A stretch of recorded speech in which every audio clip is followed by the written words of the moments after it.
சிலருக்கு வருமானத்தின் மீது கண்ணு, சிலருக்கு குடும்பத்தின் மீது கண்ணு, சிலருக்கு தொழில் மீது கண்ணு.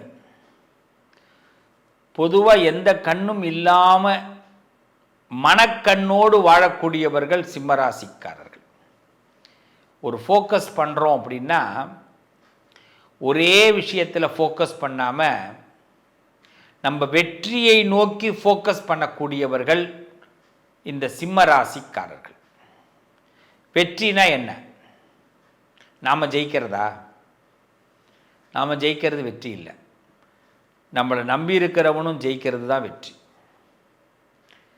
ஒருத்தனுக்கு தானம் பண்ணுறோம், தர்மம் பண்ணுறோம் அப்படின்னா அதில் ஒரு சந்தோஷம் இருக்கும். அந்த சந்தோஷம் என்ன சந்தோஷம் தெரியுமா? பிச்சை போட்டுட்டோமேனு இல்லை, 10 ரூபா ஒருத்தவனுக்கு கொடுத்துட்டோமேனு இல்லை, ஒருத்தவனை வாழ வச்சுட்டோமேங்கிறது இல்லை, ஒருத்தவனுக்கு ஒரு விஷயத்து பொருளை வாங்கி கொடுத்துட்டோமேங்கிறதுல இல்லை. அந்த பொருளால் அவன் குடும்பம் சந்தோஷமாக இருக்கும். ஒருத்தவனுக்கு படிப்பு கொடுத்ததுனால அந்த குடும்பம், அவனுடைய எதிர்காலம் சந்தோஷமாக இருக்கும். அவனை நம்புறவங்க நல்லா இருப்பாங்க. ஸோ இதுதான் இந்த சிம்மராசிக்காரர்களுடைய பலம். அன்னைக்கு செய்கிற உதவி அவங்களுக்கு பலமே கிடையாது, அதில் ஒரு ஆனந்தமே கிடையாது.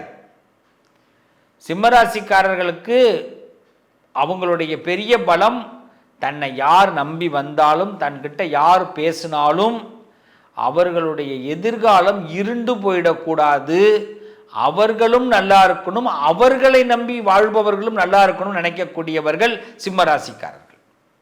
இன்னும் சொல்லப்போனால் துன்பக் கடலில் தத்தளிக்க விடமாட்டாங்க சிம்மராசிக்காரர்கள். யாராவது ஒருத்தன் துன்பத்தில் இருக்கிறான், மன உறுதியே இல்லாமல் இருக்கிறான், அப்படிப்பட்டவர்களை சிம்மராசிக்காரவங்க பார்க்குறாங்கன்னா கண்டிப்பாக அவங்க தோலை தட்டி கொடுப்பாங்க. நான் உனக்கு வாய்ப்பு தரேன், நான் உனக்கு அந்த வாய்ப்பை தரேன், உன்னுடைய துன்பத்தை நான் போக்குறேன். ஆனால் இதுக்கு சிம்மராசிக்கு ஒரு கெட்ட பேர் வரும். என்னென்னா, இதை யாராவது ஒருத்தன் பார்ப்பான், இதை பார்த்துட்டு சிம்மராசிக்கு அந்த யார்கிட்ட போய் சிம்மராசி பேசுகிறாங்களோ அவங்ககிட்ட இவன் போய் பேசுவான். அவரை நம்பாத, ரொம்ப கெடுபுடி ஆசாமி, சிம்மராசிக்காரவங்கள்ட்ட பழக முடியாது. ஆமாங்க, ஒரு சபரிமலையே போகணும் அப்படின்னா சில மலைகளை கடந்து போனால் தான் ஐயப்பனை பார்க்கலாம். திருப்பதிக்கு போகிறோம்னா கியூவில் நின்னாதான் பெருமாளை பார்க்கலாம். உண்டா இல்லையா? சுவாமியை பார்க்குறதா இருந்தாலுமே அவ்வளோ சிரமப்பட்டாதான் சுவாமியை பார்க்க முடியும். அப்போ ஒரு வெற்றி கிடைக்குதுன்னா சில சிரமங்கள் இருக்கும். சிம்மராசிக்காரர்கள் ஒரு சட்டம் வகுக்கிறாங்க, ஒரு திட்டம் போடுறாங்கன்னா அது கொஞ்சம் கஷ்டமாக தான் இருக்கும் பின்பற்றுறது. அதை ஒரு குடும்பத்தில் உள்ளவங்க பின்பற்ற ஆரம்பிச்சிட்டிங்கன்னா உங்கள் குடும்பம் வெளிச்சத்துக்கு வரப்போகுதுன்னு அர்த்தம். இதில் உங்களுக்கு என்ன குழப்பம்? இந்த இடத்த தான் சிம்மராசிக்காரவங்க என்ன நினைக்கிறாங்கன்னு மற்றவங்க புரிஞ்சுக்கணும். இதை நிறைய பேர் சிம்மராசிக்காரவங்களை புரிஞ்சுக்கிறது கிடையாது. அதனாலேயே சிம்மராசிக்காரவங்கள நிறைய பேர் வெறுக்கிறாங்க. இந்த வெறுக்கிற ராசியில், வெறுக்கப்படக்கூடிய ராசியில் யார் அதிகமாக இருக்காங்கன்னா சிம்மராசிக்காரவங்க. ஒருத்தர் இருக்கார், ஒரு பாட்டு பாடுறார், நல்ல பாட்டு பாடுறார். அவர் பாடும்போது அவர் ஒரு இசையமைப்பாளருக்கே பாடம் சொல்லித்தராருன்னு வச்சுப்போம். இசையமைப்பாளர் சொல்கிறார், நீங்கள் இந்த இதில் இப்படி பாடுங்க, இப்படி பாடுங்க. அவர் சொல்கிறார், சார் இப்படி பண்ண நல்லா இருக்குமா அப்படிங்கிறார். உடனே அதுலேருந்து இந்த இசையமைப்பாளர் அந்த பாடகரை கூப்பிட மாட்டார். இப்போ புரியுதா? இப்போ என்ன பண்ணியிருக்கணும்? ஏன்னா அந்த இசையமைப்பாளர் சிம்மராசி இல்லை, இந்த பாடகர் சிம்மராசியாக இருப்பார். அப்போ சிம்மராசிக்காரவங்க யாரையுமே கரெக்ஷன் பண்ணால் இன்னொருத்தவங்களுக்கு பிடிக்காது. சிம்மராசிக்காரவங்களுக்கு ஒத்து போகிறது பிடிக்காது. இந்த ஒத்து ஊதுறதுன்னு சொல்லுவாங்க. அது நாதஸ்வர வித்வான் ஒன்று பாடிட்டு இருப்பார். ஒத்து ஊதுறது என்னென்னா அந்த சத்தம் சரியாக அதில் போய் சேரும், அதுக்கு தான் ஒத்து ஊதுறாங்க. இது பிடிக்காது இந்த சிம்மத்துக்கு. ஜால்ரா அடிக்கிறது பிடிக்காது. சேர்ந்து இரு, தனியாக அடிக்காத. புரியுதுங்களா? ஒரு நாதஸ்வர வித்வான் இருக்காங்கன்னா அவங்க ஒத்து ஊதுறாங்கன்னா அது அந்த 5 பேரோடு இருக்கும்போது அது நல்லாயிருக்கும். தனியாக ஒருத்தவங்க நமக்கு செய்கிறாங்கன்னா அது நல்லா இருக்காது. இப்போ புரியுதா நான் சொல்கிற பாயிண்ட்டு? எல்லாமே இசைனா சேர்ந்து இருக்கிறது, சிம்மம்னா சேர்ந்து இருக்கிறது. சிம்மத்துக்கு என்றைக்குமே உண்மையாக இரு, சேர்ந்து இரு, இதுதான் கொள்கை. இந்த கொள்கையை என்றைக்கும் மறக்காதீங்க சிம்மராசி அன்பர்களே. யாருக்காகவும் விடாதீங்க.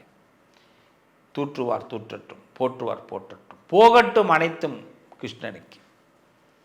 ஏன்னா நீங்கள் கடவுளுடைய பிள்ளைகள். கடவுள் உங்களை அழைச்சிட்டு போகிறார் நம்புங்க. கடவுளுடைய கையை பிடிச்சி போகிறீங்க நம்புங்க. கடவுள் உங்களை கைவிட மாட்டார், இருட்டில் விட மாட்டார். ஏன்னா நீங்கள் பிரகாசமானவர்கள். சிம்மம் ஜெயிக்குதுன்னா அவங்க திறமையில தான் ஜெயிக்கும். அதான் நான் முதலே ஒரு வார்த்தை சொன்னேன், அந்த கடகத்துக்கும் சிம்மத்துக்குமே தன் திறமையின் மீது ரொம்ப நம்பிக்கை உண்டு. ஏதோ ஒரு டேலண்ட் இருக்கும், ஏதோ ஒரு டேலண்ட்டு. அந்த டேலண்ட்டை என்ன பண்ணுவாங்க, என்ன ஒன்றே ஒன்று சிம்மராசிக்கிட்ட ஒரு அவசர புத்தி இருக்கும். அதுதான் சிம்மராசியோட பெரிய பலகீனம், அவசர புத்தின்னு சொல்லுவாங்க. கொஞ்சம் யோசிக்க தோணாது. இப்போ ஏன் இந்த யோசிக்கிற தோணாத இடத்துல மைனஸ் ஆகுது அப்படின்னு கேட்டால், சிம்மராசிக்காரர்களுக்கு சூரியன் செவ்வாயுடைய வீடான மேஷத்தில் இருந்தால் நீங்கள் கண்டிப்பாக ஒரு ஆட்சியாளராக வர முடியும். அரசாங்கமே உங்கள் கையில் இருக்கும். அதுவும் சூரியனும் புதனும் சேர்ந்திருந்தா உங்கள் வாழ்க்கையில் பிரகாசத்தோட உச்சத்தில் இருப்பீங்க. அதே சிம்மராசிக்காரர்கள் சூரியன் துலா ராசியில் இருந்தால், நம்ம இந்த தவக்கலை கதை, நம்ம ஏறினோம்னா ஒரு தவக்கலை கீழே பிடிச்சி கீழே இறக்கி விடும். அந்த சூரியனால் நிறைய இடங்களில் என்ன ஆகும்னா, சிம்மராசியோட வாழ்க்கையை ஒரு இடத்துல நிப்பாட்டுறதுங்கிறது கஷ்டமாக இருக்கும். நிப்பாட்டிட்டோம்னா நல்லாயிருக்கும். அந்த நிப்பாட்டுறதுக்கு தான் ஜாதகத்தில் நம்ம சூரியன் எங்கே இருக்காருன்னு முதல்ல பார்த்தோம். அடுத்து ரொம்ப முக்கியம் குரு. சிம்மராசிக்கு குரு மகரத்தில் இருக்கக்கூடாது. சிம்மராசிக்கு குரு நட்பு பெற்றிருக்கோம். சிம்மத்திலே குரு இருந்தால் லாபம். சிம்மராசிக்கு கடகத்தில் குரு இருந்தால் லாபம். சிம்மத்திற்கு தனுசு ராசி, அதே மாதிரி மீனராசியில் குரு இருந்தால் லாபம். குரு ஆட்சி பெற்றுக்கணும், இல்லை உச்சம் பெறணும், நீச்சம் பெறக்கூடாது. சிம்மத்தை அடக்கிறதுக்கு யாராலும் முடியாது, அடங்குற ராசி கிடையாது. அப்போ சிம்மராசிக்காரர்களுடைய நேர்மறை சிந்தனைகள் என்றைக்குமே ஒரு நல்ல விளைவுகளை ஏற்படுத்தும். அதனால் சிம்மராசிக்காரர்கள் சிவபெருமானை மனப்பூர்வமாக வழிபாடு பண்ணுங்க, கடவுளை நம்பி நடங்க. உங்கள் வாழ்க்கையில் நீங்கள் உச்சம் பெற பிறந்தவர்கள். உங்கள் டேலண்ட்டு ஒரு நேரம் வேலை செய்ய ஆரம்பிக்கும். ஆனால் வேலை செய்ய ஆரம்பிக்கும் போது ஆர்கியூமெண்ட் மட்டும் எங்கேயுமே வேண்டாம். நீங்கள் நல்லா வரும்போது ஆர்கியூமெண்ட் பண்ணுறதை கம்மி பண்ணுங்கள். ஆர்கியூமெண்ட்டுக்கு ப்ரிப்பேர் ஆகிக்கிங்க. அதுக்கு ஒரு நேரம் வரும். அந்த நேரத்தில் ஆர்கியூமெண்ட்டை நீங்கள் பேசுகிறத மட்டும் சொல்லிவிட்டு நடத்திட்டு போயிடுங்க. அவங்கள்ட்டேருந்து பதில் எதிர்பார்க்காதீங்க. நான் உங்களுக்கு ஐடியா கொடுக்குறேன். என்ன பண்ணக்கூடாது, இன்னொருத்தவங்கள்ட்ட பதில் எதிர்பார்த்து நிற்காதீங்க. நிற்கக்கூடாது. ஒரு ப்ரெஸ் மீட்டு, ஒரு பெரிய அரசியல் கட்சியில் இருக்கீங்க, வரணும், ப்ரெஸ் மீட் கொடுக்கணும், போகணும். இந்த ப்ரெஸ் மீட்டில் அவங்க கேள்வி கேட்கறதுக்குள்ளே நீங்கள் வந்துடணும். கேள்வி கேட்காத அளவுக்கு நீங்கள் பேசியிருக்கணும். இவங்க இதெல்லாம் தான் கேட்க போகிறாங்கன்னு தெரிஞ்சு நீங்கள் பேசணும். அதே என்ன என்ன அப்படி நீங்கள் வேலை முடிஞ்சிடும். ஏன்னா உங்களுக்கு உடனே ஸ்பாட்டில் கோபம்தான் வரும், ஸ்பாட்டில் செய்தி வராது. இது நான் உதாரணம் சொல்கிறேன், நல்லா புரிஞ்சுக்கணும். இது குடும்பமாக இருந்தாலும் அதே தான்.